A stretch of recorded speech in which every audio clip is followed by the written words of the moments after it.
they overcome that and did a really good job in the previous series, especially SCCC in that series last night. So now they come up against Vici and Mo. I got to know, what are your thoughts on these two teams? Where do you think this series is going to go? I'm definitely in the Vici camp at the moment. Because something I want to talk about yesterday, you talked about the IG Aster series. Something I mentioned was that as much as Aster won, I feel like IG lost. And I feel like Aster did a really good job at punishing them for their mistakes, but I feel like it was something IG could have avoided if they'd have played a little bit cleaner themselves. So I think Vici aren't going to give Aster the same opportunities that IG did. Vici are one of the strongest teams going at the moment, and I love watching these guys play. They're such a joy to watch. They do some really weird things sometimes, but they look solid nearly all the time. And I think they're one of the most consistent teams going. A lot of the time I see them, personally. So I would have it down as a 2-0 to Vici on paper, but I think Aster definitely have the capability to win games off of them if Vici don't play as well as they're capable of. So yeah, as much as I think Vici are going to win, I'm willing to keep my opinion open slightly. There's other dude. How do you feel? Do you feel cheated? Oh, just disconnected from the game for a second. Oh no! Fine, it's only in the draft. I saw the Venno ban and I got so upset that I left. But yeah, I mean, you see what XSS played it the other day against IG. Yeah. And obviously a game-winning hero there. So has to get banned in the first phase of all places. I'm shocked because if I recall correctly, they didn't pick that Venno until late in the draft, right? I'm pretty sure. I almost want to say 4th or 5th. But they picked it to end the second phase. There's a lot of cores being banned out this time, though, so this is going to mean a lot of the POS 5s are going to be let through.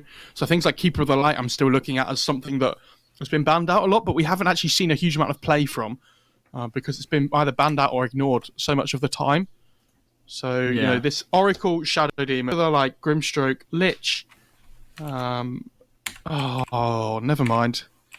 A man could have dreamed, but it wasn't meant to be. No, it unfortunately wasn't. Keeper of the Light has shown up in 7 games so far. Aster is a team that plays him, and so is Vici, so I'm not really surprised, because there were some teams that I think weren't utilizing the Coddle much, and we didn't see it get banned or picked in a few series where I think teams weren't going to it.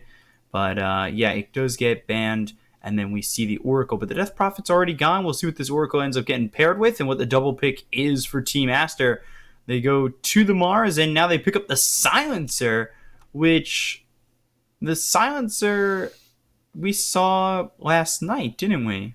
Yeah, this was their go-to yesterday with the big team. What did they pick? Silencer. It might have been Mars last time as well, actually. I can't remember. But obviously, when you play these really defensive supports, like Oracle, Wyvern, Dazzle, that the global the initiation plus global on top of it makes it so difficult for the supports to ever get their defensive spells off.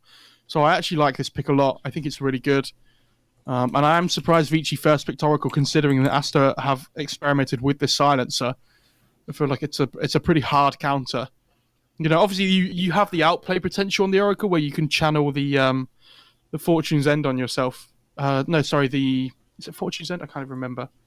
Let me check. Hang on.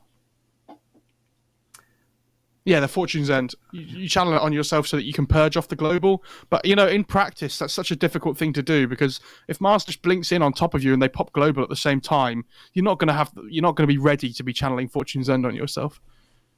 So I am also surprised now that they've picked this Tusk as well, which is, we've seen Yang play it as well as PYW, which makes it a little bit more interesting because they have the flexibility from it. But to pick this double save into global feels really weird to me.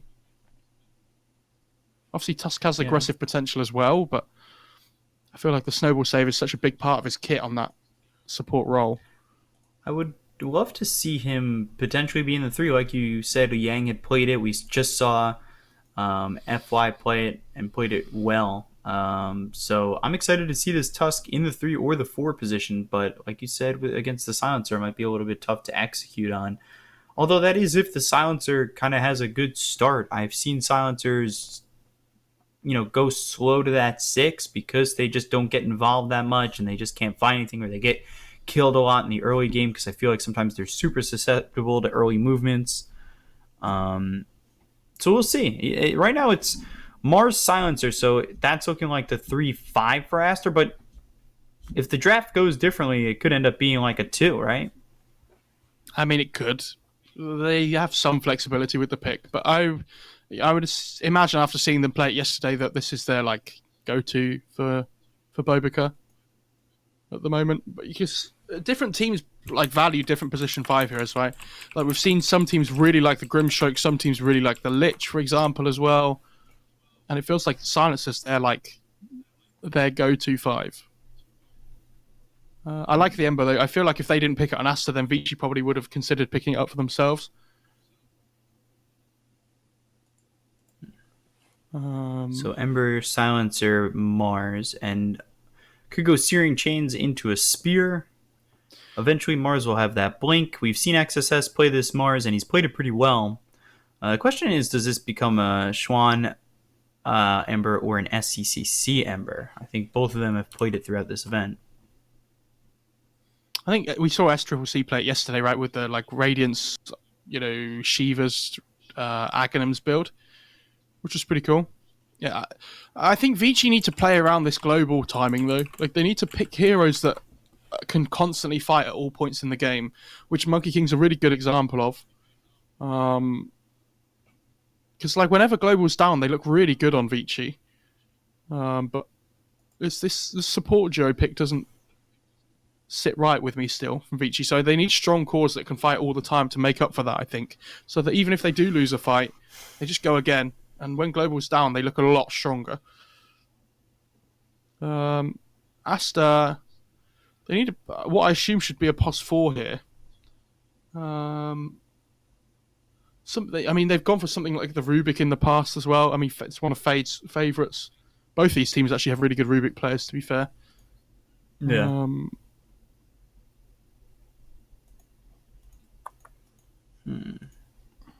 Could we potentially see the Disruptor come out for Aster? Possibly. I mean, it's... Oh, no, I'm really annoyed because I was about to say Shadow Shaman as well. But nobody will ever believe me. Yeah, I've heard that story from myself before. It's the Chinese Shadow Shaman, dude. I closed the draft because I wanted to look at the heroes from +4, and I was like, oh, Shaman actually looks pretty good. Because they lack lockdown, right? Just cheap stuns. And we talked about how if you put wards down in a fight, like you're deciding when the fight's going to be. Like you're dictating how, like you put wards down, they have to react right on Vici. Otherwise, you're going to take an objective. Yeah. So I actually really like this Shadow Shaman pick. It makes their lanes interesting, I think, because if Vici just decide to try lane with or a Tusk rotation comes in at any point, their tri lane looks insanely strong with like Oracle Tusk plus either Monkey King or something else, depending on what lane Monkey King goes to.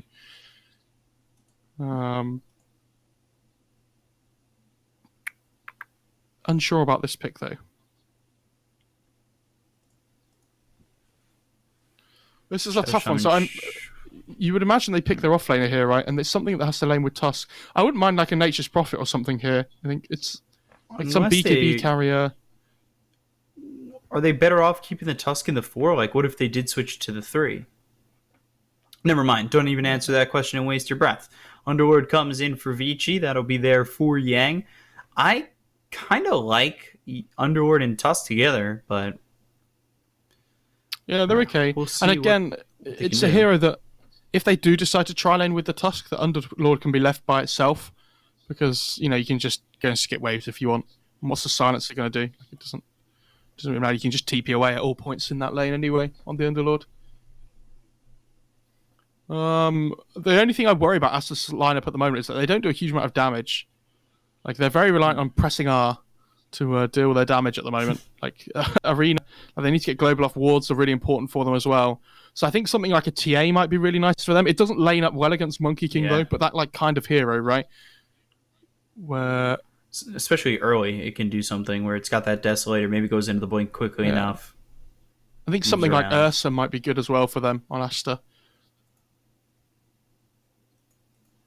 which is a hero that we've been seeing gain popularity within the region. I feel like as time goes going on, Yeah. especially I feel like the better Just teams. saw Chalice play it. Yeah, I feel like the better teams utilize that hero really well. And that's the good thing about having this Ember is you do have options. You know, you could put him mid, you could put him safe lane.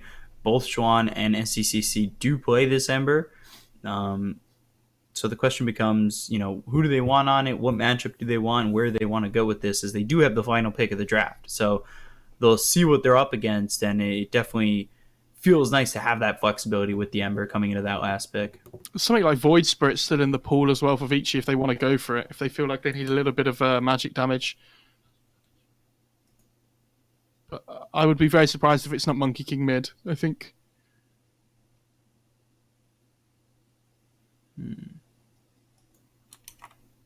Okay. Ooh.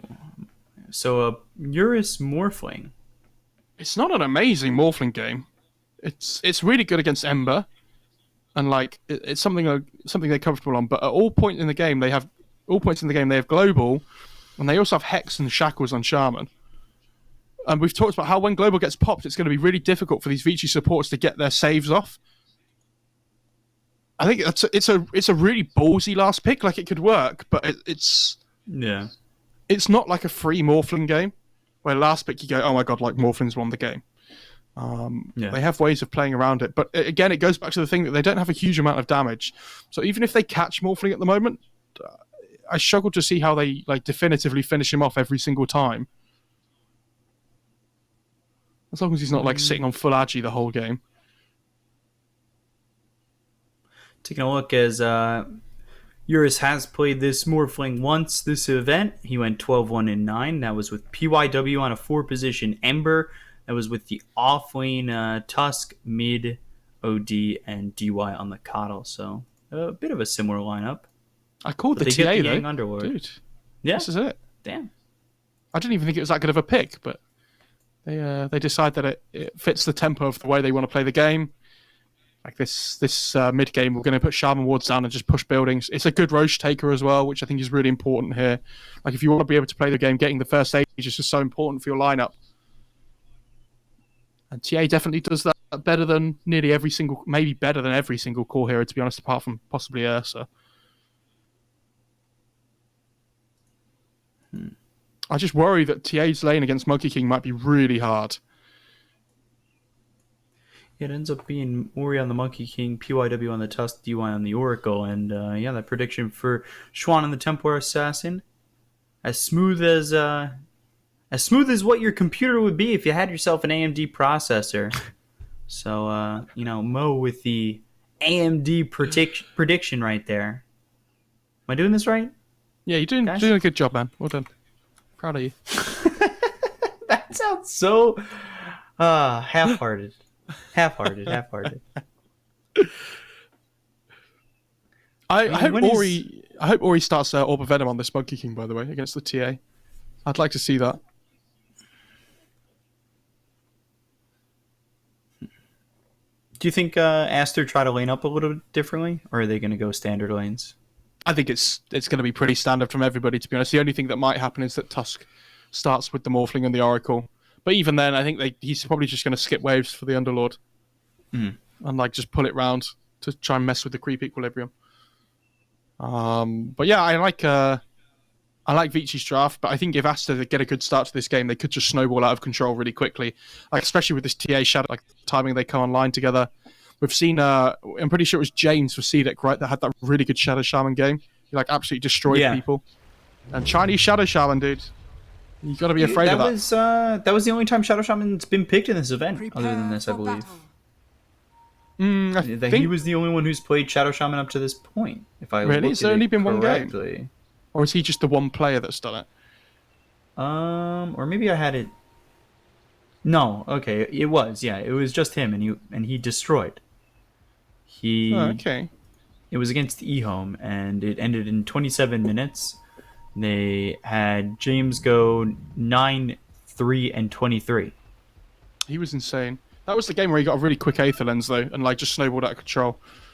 On top of that, they also had the Doom, too. That was an interesting lineup that they had. He started Wraithband on Monkey King, by the way, which is interesting. Normally you see like components of like Noah Talisman and Wraithbands and stuff. Look at this gank on the high ground, by the way. 30 Vici. seconds to battle. They're ready and waiting. Think they know?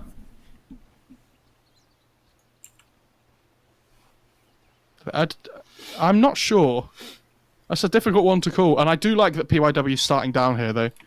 I feel like there's so much potential for them to just blow people up really quickly at the start of the game with tag team. Fortune's End all the way across onto the Mars.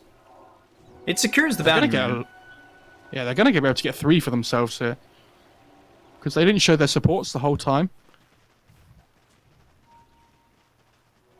They might have seen this Observer Ward being placed mid as well. I don't think they did, but the Radiance Observer Ward did go down first. Oh no, it doesn't. Okay, it can't spot as far enough as I thought it would. Chuan's block really good mid as well, actually. He's going to have the high ground advantage here, but it does mean the tower's going to be pushing the lane in. Or just trying to get a deny if he can. Doesn't deny any of those, but Chuan only comes away with 1, and it's the Jingu proc, but Eurus, bottom! Getting first blood, and that comes through because they've got the Fortune's End as well as the tag team. I wonder if they're just going to keep it Dire's courier has been trying we got the courier. 1v1 top. Oh, gonna be in trouble now, I think. Well, he's got he's got 2 shared tangos in a stack. It's not the end of the world, is it? It's not the end of the world, but it's also not good. Like, he's got 5 tangos, which is nice, but when this Monkey King gets Orb of Venom out, like, he's going to be running at Chuan over and over again, especially at level 3. Okay, you see like this now. This is why I didn't know if TA was the best pick for them, just because I think this laning matchup's so difficult. Chuan can't even come anywhere near the creeps at the moment, like, because he's got these 3 hits on him. And or he He's just just goes going to get again. it on him once again, yeah. The second he comes back, there's no reason not to. Meanwhile, Tusk is going to migrate over towards top. And I wonder if maybe they get this kill onto SCCC. He's making the wrap. He doesn't have anything to start off with, though. He's only level 1, so all he has is tag team. It's fine, though. That lane's really strong. Ooh, Bobica comes over. Okay, so they make it a 2v2. There's the tag team slight. And the damage from the Glaives is a lot on a Yang, as well as PYW. So this goes poorly, and they're going to lose this Tusk. +2. Yeah, I mean, level 2 Flame Guard. Underlord trying to fight into that one. I wish you the best of luck, because he Firestorm down. Like, if it's level 2, it might take the Flame Guard off, but because he's gone 2 points in Atrophy Aura. That's Triple C going to be absolutely fine on this Ember. The hidden ones grin.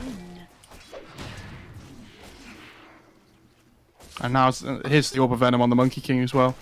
And TA has managed to bring out more items now. The courier did return. So Jingu procs again. Ori does a Boundless Strike to throw at this TA. Refraction is out. But he has the Ori salve will pop advantage. the salve. Like, this is... Ooh. Melee range for Monkey King is horrible. Horrible to be up against. I think the amount of times in a pub game that I've freaked out over the range that he's got is definitely in the high hundreds. Look at the CS on both the mid laners. Like, this Monkey King has 11 denies, and the Fade CS is might going to just have to be go dead. jungle now.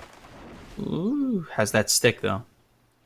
That could have been a big problem. Now he's got the salve as well, but DUI was doing a lot of damage. The stick's the thing that saved him, because maybe a Purifying Flames at level 1 might not have killed him, but the right clicks were certainly bringing him low where they have potential. Oh, there's no way of taking a Flame Guard top lane. Oh, PYW manages to run out with the boots advantage. This laning stage is going so well for Vici though. Like, I think effectively they should at least draw in all 3 lanes, if not like win them all. Like, this top lane's the one that they struggle with the most, but even then, it's not even that bad. Slight. Good job there by Bobica to have that Arcane Curse on the ready. Yeah, like, He's got a the thing clarity is, to work with too. PYW's not going to have fun in this lane, but Underlord's going to be absolutely fine, right? Like, he's going to get farm. And they've secured bot lane already by the start of the game, just getting that first blood. They're forcing people to try and react to it. It's all going to be about the mid-game fights, though, for Aster. Like, they need to click their buttons well in team fights to give themselves a good chance of winning this game. That's what it's drafted around.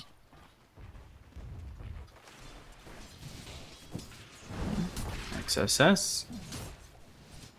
Spear on a DY. Stop you.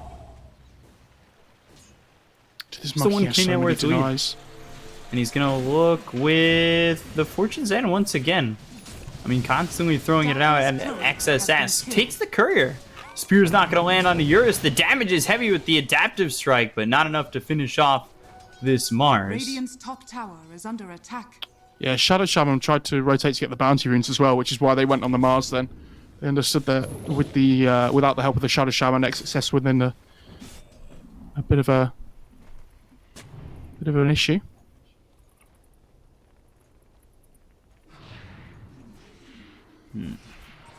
So far, Vici. Just look at this Tusk, just stealing the TA's XP as well. He's like, oh, I've had a really bad mid lane, but at least I can go to the junk. Oh, never mind. Well, PYW needs this experience. And he took that creep. Yeah. Top lane though, PYW. Oh no, okay, sorry, not PYW. Yang was getting got on, but they just don't have any damage up in this top lane still. Like, this level 3 Flame Guard's nice, but Yang's so tanky. He has Soul Ring and Ring of Health, actually. Like, how are you supposed to bully him out of this lane? I feel better already. I like the casual level in Tree Dance. I feel like sometimes we see Monkey Kings like skip Tree Dance altogether in the Primal Spring, and they just fall pretty far behind.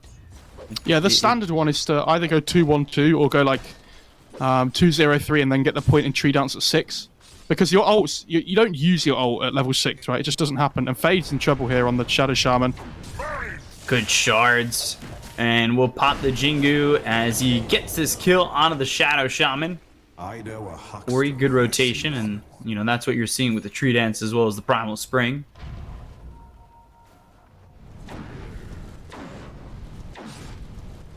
Works out. And it's a 2,000 net worth lead strictly from, you know, the lane going on the phase. Ember It's here, only by the 2-1. He's not level 6 Top yet. shards and the Pit of Malice. Purifying Flames comes through with the He doesn't have tag team. Firestorm He and does. will end up dead.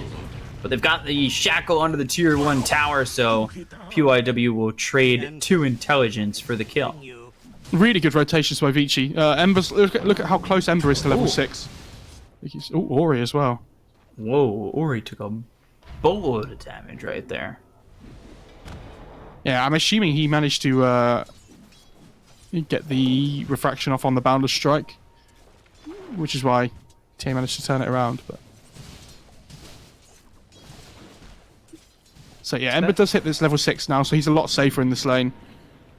I wonder whether Yang's going to build an Atos at some point in this game to try and keep SCC locked down. DY, Remnant. And they're going to go for the Oracle first. Pit of Malice comes in, and this is a lot of work to go on to DY. Now Ori makes the rotation. Another +2 for Bobica. They'll focus on the Silencer, eventually taking him out. So he has himself 6 intelligence. Yang has himself 6 damage.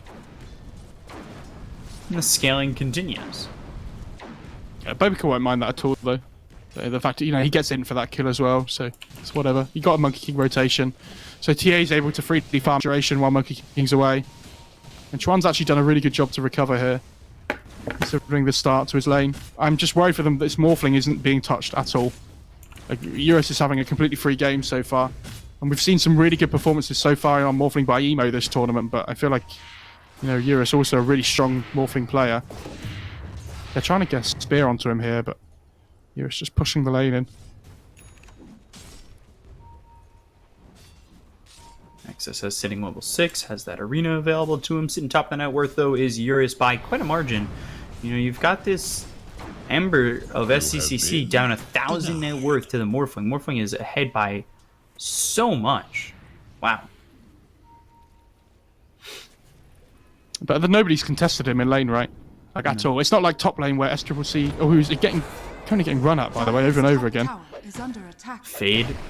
Jingu procs. Ori, he's got the balanced strike.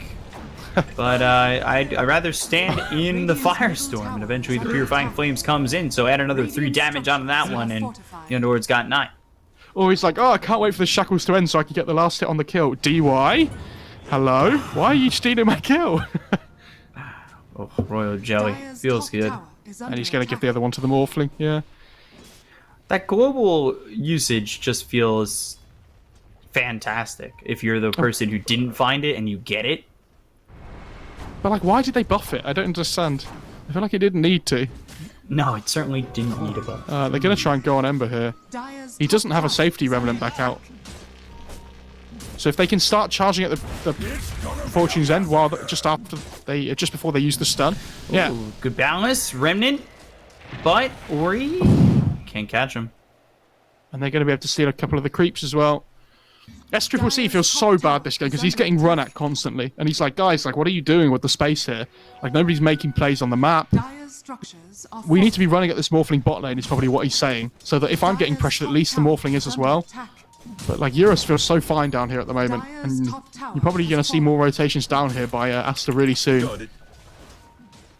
I think there's a tome coming out on the courier possibly for Shadow Shaman. Yeah, there is. So he's going to have that level 6 really soon, and at least then they might be able to push the tower.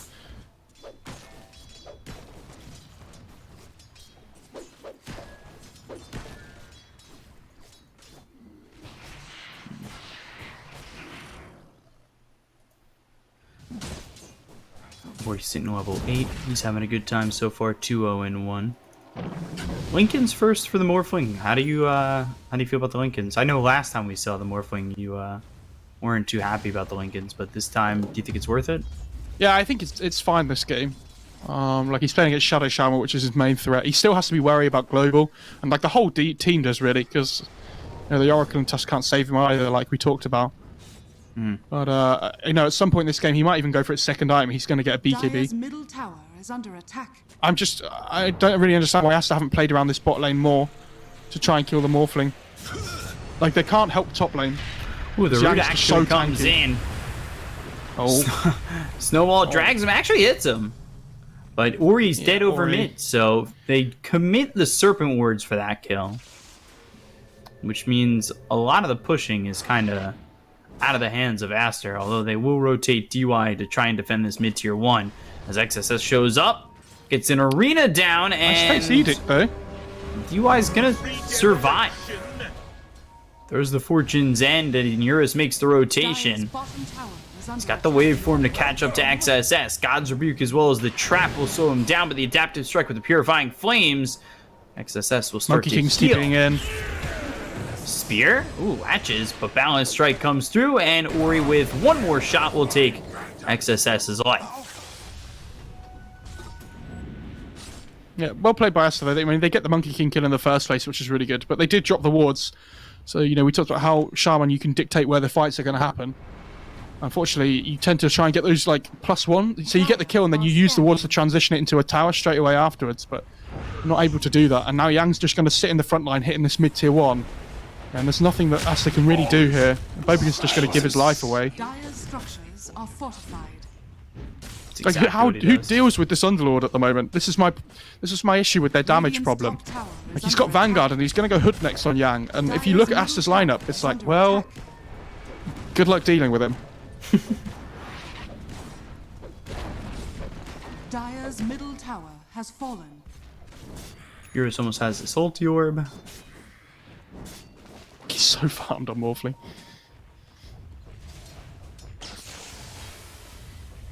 The person I worry about is the most is SCCC, because he's going for this vessel first as well, which is, very much needed this game. He's against 3 cores that it's all really good against, and an Oracle.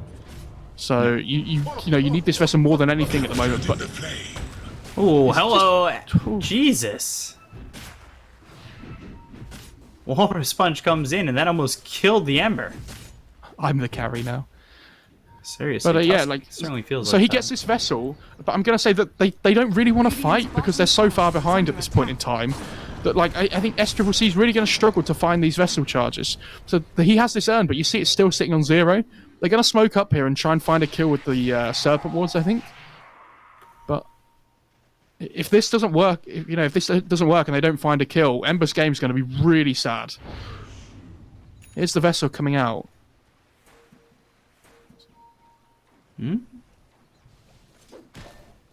Was thinking about going in on a Bobica, but they've got a smoke and a Remnant. Ori with the Searing Chains puts the Wukong's down, or doesn't. Hex from Fate as well as the Shackle, and another +2 here for Bobica. The Wukong's command almost went off there, which might have kept him alive a little, long enough for everybody to rotate in, but on that extra boost of armor, yeah. TA, just going to rip through you. Yeah, level 1, that extra 12 armor. Fortune's change. Blessings. What does Yang have right now? Yang's got the Vanguard. Keen Optics always nice. Get that, little extra bit of cast range as well as the mana regen for this Underlord. Yeah, I talked about him going possibly Hood, by the way. I don't actually think that's right. Oh, they got the Vessel charge going. UIW? Looking over is the Snowball. We'll have to Remnant away. Eurus, is he going to give up on this? Yeah, he'll just go to farm. And every single bot lane as well. Every single Vessel charge that uses and he's basically wants to pry in turn. That's how it goes. And SCCC is getting run at again. PYW just does not stop. They're smoked up though on Aster. Fade and XXS are coming over up towards this top side of the map. Radiant's If bottom Vici don't tower put vision is under down attack. proactively here, then they might be in a little bit of trouble. Dire's top tower is Set of his Searing Chains on both supports. They've got the Fortune's End, but there's the Global Silence. Arena lands on 2. Tusk looking like the first one to die. Serpent Wards are out. Pit of Malice is there with the waveform moving forward. XSS is going to get hit by this Snowball. So Eurus gets the kill. They focus their attention on a Fade. They'll grab themselves a second. And now they'll farm the Serpent Wards. PYW lived as well because he had a salve going on him the whole duration. I don't know whose it was. If it was, I think it might have been Oracle's. But he didn't even have to pop wand on PYW, and he lived because of the Oracle ult. And he's still going after SCCC. Radiant He's slowed up structures now, are but fortified. they can't chase him on the high ground. Dire's top tower is under attack. They do have vision, spotting what was on Morph that has high his ground, Lincolns too. now as well, so if it wasn't difficult to kill him before, it sure is now. Oh yeah. Dire's top tower is under What does Underlord actually have coming out on the courier? Oh, he's gone Crimson straight away. Wow. I was going to say, I don't even know if he will go Hood, actually. He might just go Halberd or Atos instead, because he's playing against, like, the TA and the Ember. Dire's top Wouldn't be tower too has bad. fallen.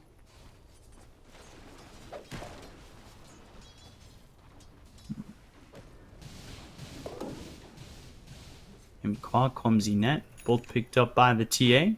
Has double damage, finishing off the Deso. It was Blink into Deso for the TA this time. Usually you'll see like Deso, Blink, BKB.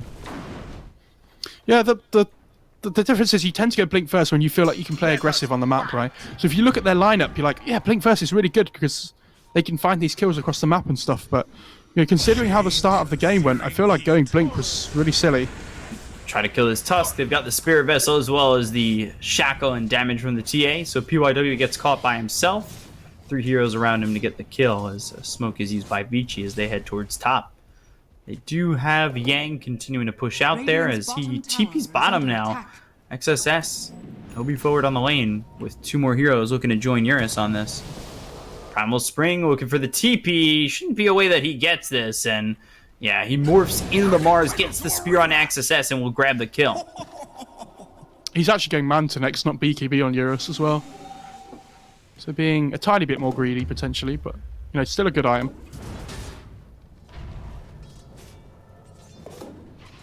Noticing that's got himself an extra 18 damage. And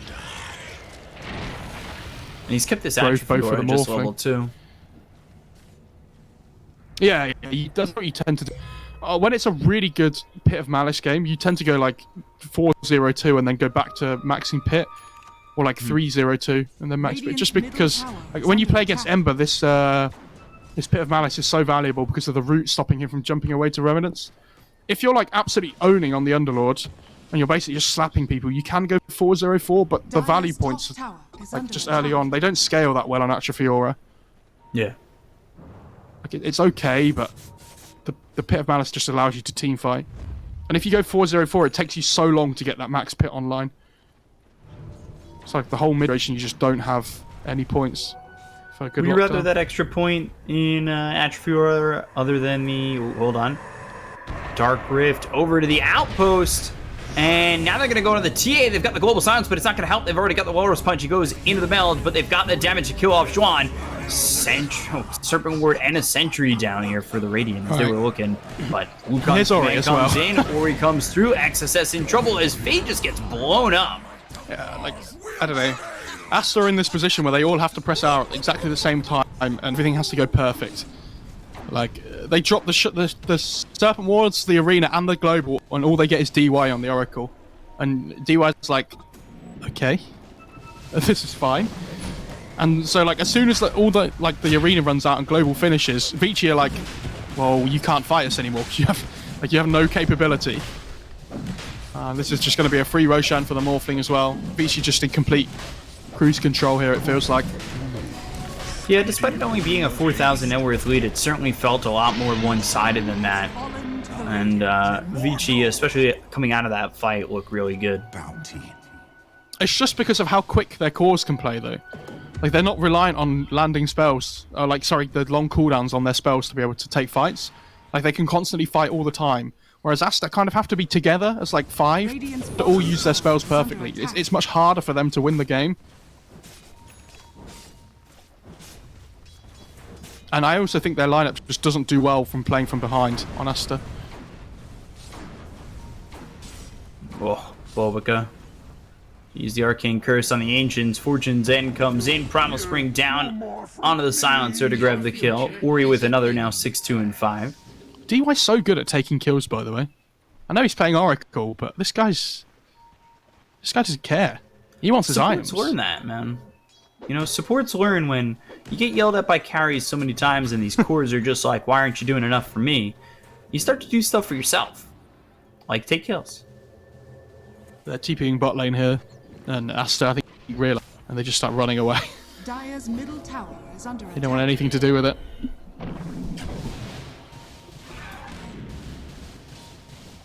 Radiant's top tower is under attack. He's going to actually go back for the E-Blade now on Eurus. Which I think is like, you're playing against this TA with so much physical damage. You can either keep people alive, blow people up, like use it aggressively, use it defensively, it doesn't matter. It's just a really good item this game. And you see Aster just dodging fights now, because they have this Aegis, who actually went to the Monkey King. He didn't even go on the Morphling, because Eurus feels like he's probably not going to die ever now, because he has Manta Lincolns. Dire's bottom tower The glyph is runs under out. They'll take a attack. 2-1 tower. Dire's bottom tower has fallen.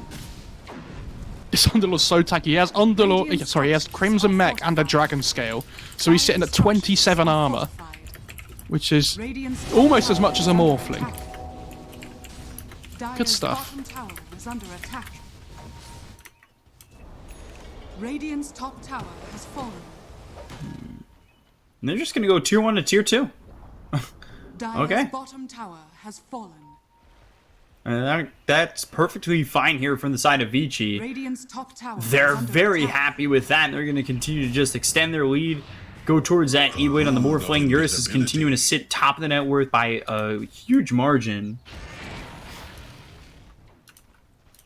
Good job overall by Vici, just continuing to keep control in this game.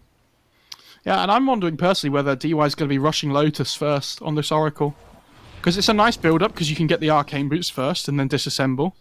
And you get the Purge for the Global, which always feels really good. So you can instantly save somebody.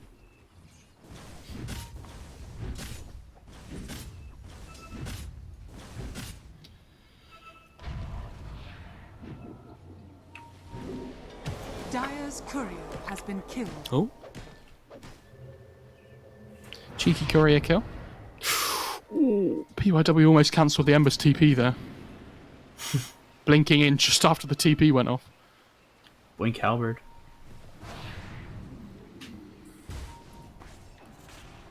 Xuan laying a trap down, hoping that somebody pushes up. But PYW is not going to go with this creep wave. I love that Monkey King's got Silver Edge queued up, by the way. I think their biggest threat is the Mars. Like Ember and the TA don't really feel like they're doing anything. Ember, like when this TA gets BKB, maybe she's a bit more of an issue. But for now, like if you can get the Silver Edge, not only can you use it aggressive, but the break is really good against the Mars. And if you take him out of the team fight, like all their control's gone on Aster. Radiant are scanning. This Bobika. Oh, close by Ori. Double damage for Eurus. And now Dire's middle Shards. tower Okay. is under attack. I think he has a 4-stuff on Silencer, so he's fine. But they're just cleaning up more of the map. Tower has fallen. With this age duration, they're feeling pretty good. And it has 20 seconds on it here. If they feel comfortable going high ground, but Radiant's I bottom feel like tower you is just under attack. don't want to rush in here. You probably have to wait for the second Aegis before you commit to this. And you kind of want your E-Blade on Morphling as well. You know, you want your... Actually, they finished up the Greaves on Underlord now anyway. Okay. Yeah, the sustain is quite nice. Got it.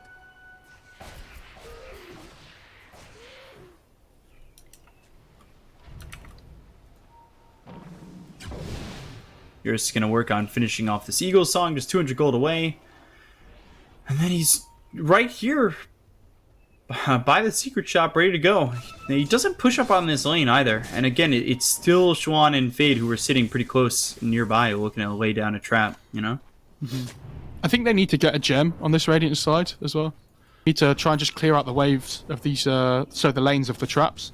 Because at the moment, TA's doing a really good job of just split pushing the map up a little bit. Amber, Global Silence, they've got the sight and the escape, but now they're going to That look is and turn their global attention down. over to Bobika.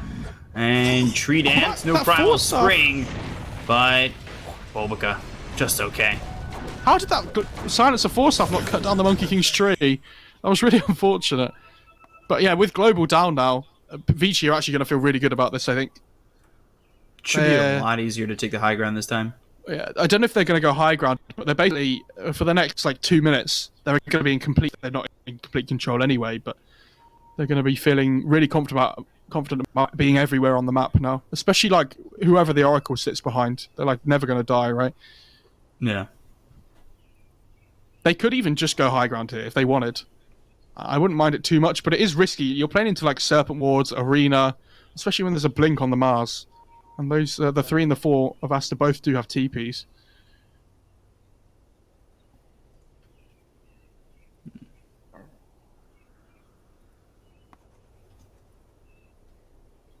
I'm glad our prediction was right yesterday, though. I mean, it's not a hard prediction that Vici and LGD just feel like they're on a different level in terms of gameplay. Like, they've controlled this map so well, the whole game. Yeah. I will say, though, that it did feel like there was a time where Vici was kind of slipping back. So it's nice to see them kind of coming into their own again, because there was definitely a point where it didn't feel as maybe strong from them. But that was... What do you mean this game, or just, like, in general before? In other right? events. Like, Yeah. earlier, before, like, in DPL CDA, they're 4-3. They have losses to LGD, RNG, and CDEC. Oh, wow. Okay. In DPL CDA, they're 2-2. So, CPL, they're 4-3, and DPL CDA, they're 2-2, and that's losses to Aster and LGD. So Wow. they've been kind of inconsistent, but Like, I just don't really know why Aster seem to value the Silencer so highly. I don't rate this hero massively. Like, it's okay. I don't think it's awful, but I don't rate it as so many of the other position 5s at the moment. Mm-hmm. But it reminds me of the old EI when people would, like... I can't remember which one it was. I think it might have been TI8, where people were opening, like, Shaker Silencer all the time. Like, Vici especially. I think it was when Lanham was on the team. They loved that opening, because they would have, like, the Blink... Echo, and then they were global at the same time, and they were like, we want the team fight advantage. Until people got BKBs, that combo was so strong. And it's the kind of a similar thing with Mars, right? Where you blink in, you put Arena down, and you pop global at the same. The problem is they both get countered by BKBs, Arena and global, right?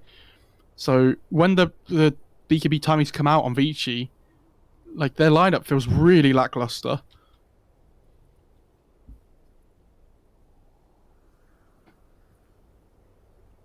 silence deepens. X Nova and PYW.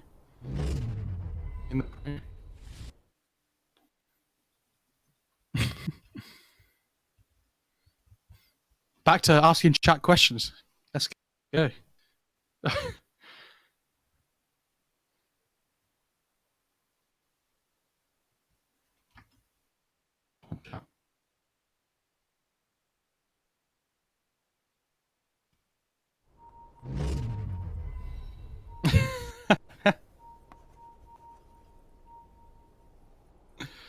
Dear, dear.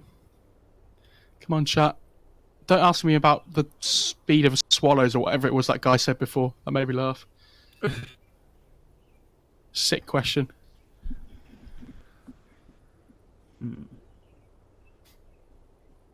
Okay. Hard.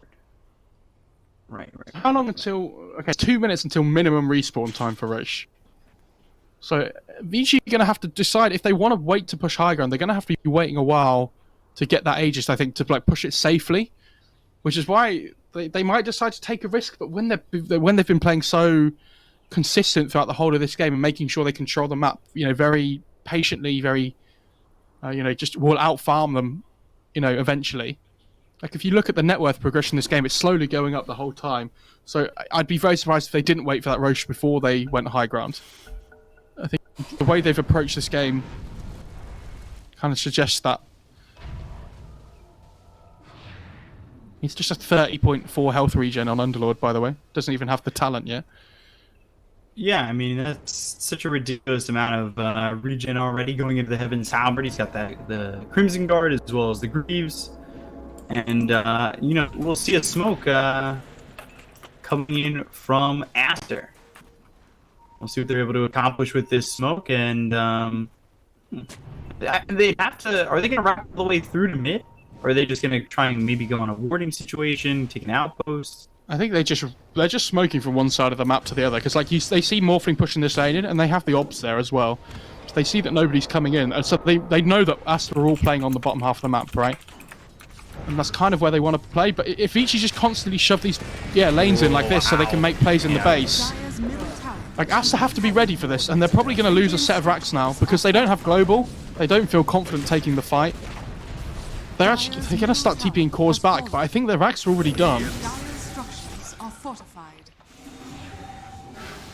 Into the TA on Eurus as well, so he has refraction. So let's see what they can do going into the high ground. They've taken the tier 3, and now they're going to go for the racks. Hey, where's Malice FaZe? is down. They've got the root out on SCCC as well as the balance strike. The Walrus Punch follows it up, and they get the kill there on SCCC. They've got the melee racks, and no Ember for 45 seconds. FaZe's TP was on cooldown for like the whole of that when Ember died, and his TP finally came in just after the Ember died, and it's like, well, and now we're too late, which is why I don't think they should have contested that. I think they have to just push the bot tier 2, wait for Silencer to be back up again, and then try and second racks. Because now it feels like they're going to lose 2 sets of racks instead of 1 because they've let Ember die. It could certainly be even more than that if they're not too careful on Aster. We see how they've just got the jump in, blink into a Walrus Punch, then a snowball. Like,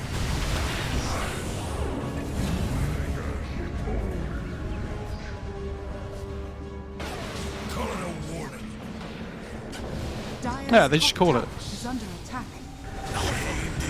I honestly think this game comes down to a lot how the start of the game went, with like them deciding to constantly run on it. Like the concept in Dota is that when you hit this just before the 10-minute mark, you want to be playing with your strongest core on the map, right? So Vici did a really good job of playing around this Underlord who's super tanky, and this Monkey King coming in as well, so that they linked up their 2 cores with their 2 supports. So they have the like 4 strongest heroes on the map at that point together, while this Morphling free farms down lane. And Aster deciding that instead of just constantly running at this Morphling to try and make him feel pressured as well as the Ember did, they instead tried to fight the really strong Underlord and like these early stages of the game, which is, if you look at their heroes, it's complete suicide. Like they can't take them on, especially because Fade didn't have any levels in the Shadow Shaman. I think he was level 4 at 10 minutes. Like this Underlord just absolutely just runs at you and kills you.